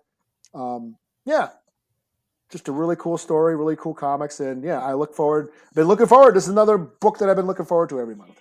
So Skinbreaker. Like I said, Robert Kirkman don't miss. So 4 out of 5. Cool. Anything else you got, or? No, I read the Absolute Wonder Woman. I thought that was fine. It's the start of a new arc. I also read the X-Avengers. Yeah, I thought you were gonna talk about that. I should grab that, but it's cool. Like it showed, like I said, I'm representing the natives. Danny Moonstar is now leading this mutant squad of Avengers, but I don't know what's going on. I'm not reading that Age of Revelation shit, so I don't know what's happening. Yeah. Like in this, they're feuding with an Apocalypse somebody, Doug Ramsey or I don't know who that is. Doug Ramsey, the Cypher. Okay, I don't know. See, I don't know. Cypher, you know Cypher. I've probably been in the ring. He looks like fucking Apocalypse, like a younger Apocalypse. What? I don't know. Yeah, I don't know. I don't know what's happening. All I know is like a mutant virus has turned everybody into mutants and killed other people, and I don't know. So I don't really know what's happening to really appreciate. So Cypher's Apocalypse. Okay. Something. Yeah, it looks like that's what he looked like, and Danny Moonstar is leading this squad of Avengers, these mutant Avengers. So, and she's kicking ass, so it's cool. She's got the Captain America shield, and it's cool seeing her kick ass. But I don't really know what's happening because I'm not reading the other. This is just a tie-in to that bigger Revelation event, which I'm not reading. So, yeah, I'll give it a 4 out of 5, sure. Okay. But me, I'm not an X-Men. I'm not that big of an X-Men fan, so I don't know all the stuff. You should read it. I don't want to read this shit, man. But you would know more than I would. I would know, but but if you telling me Cypher is Apocalypse, I don't know what the fuck going on with that shit. Yeah, I heard of Cypher, but I didn't know his name was Doug Ramsey. Yeah, it's like a car salesman. But I just thought he was like an old ancestor of like Apocalypse's grandson or some shit. I don't know. I am in Sabanur, and my ancestor Doug Ramsey. Okay. Yeah. Well, Ramsey, isn't that a Egyptian god or king or some shit? Well, Ramses. So yeah, I get. I don't know this shit. Oh shoot! All right, okay, we've done it. Like I said, if you listen this long, different like, share, subscribe. Then check out next week. We'll see what's going on. We're finally in December. Yeah, a bunch of stuff is coming out on streaming. I don't know what. Hopefully, Nation 2. We'll see. Oh yeah. Well, if not, we riot on Eli. Well, it's December 24th. I just checked. So damn. Okay, that's probably. But yeah, we'll see. It doesn't matter, Eli. I'm paid for the year. I'm good. Well, there you go. There you Yeah. go, man. When's that sale end? Tomorrow? Tomorrow. Yeah, y'all better jump on. Well, today. Well, I already subscribed to it through Disney. So does that count, or do I have to do it separately? Yeah. Well, you got to do it separately. Yeah. So I should like drop the bundle and just get what? Yeah, but the thing is, if you're already a existing subscriber, it don't count. I It can't. don't count for new subscribers. Oh, fuck that shit then. Yeah, so that's how to get you. If you're stuck in it, you can't get it. Oh, well, fuck. Well, fuck that. Yeah. But I definitely want the stars for $12, man. I don't know. I want to watch Power. I'll see what the big fuss about. So. Yeah, there's shit on there that I want to see that I don't, because I don't have stars. Yeah, that I would like to watch, but I don't. Ballerina was on there. I didn't see that yet. Oh, okay. We should review that. Well, I should review that. You seen it? Yeah. You should. Like, I want to see it. Like, I like those movies. I like John Wick and shit, so I want to see it. I'm not going to talk about it tonight. We'll talk about another episode. Well, next week. Maybe I'll rent it and yeah, but don't rent it just yet. We'll see. Right. Until then, this is Leroy. This is Eli. We can talk to you guys next week. Same bullet time. Oh shit! I think I did. Oh, same bullet time, same bullet channel.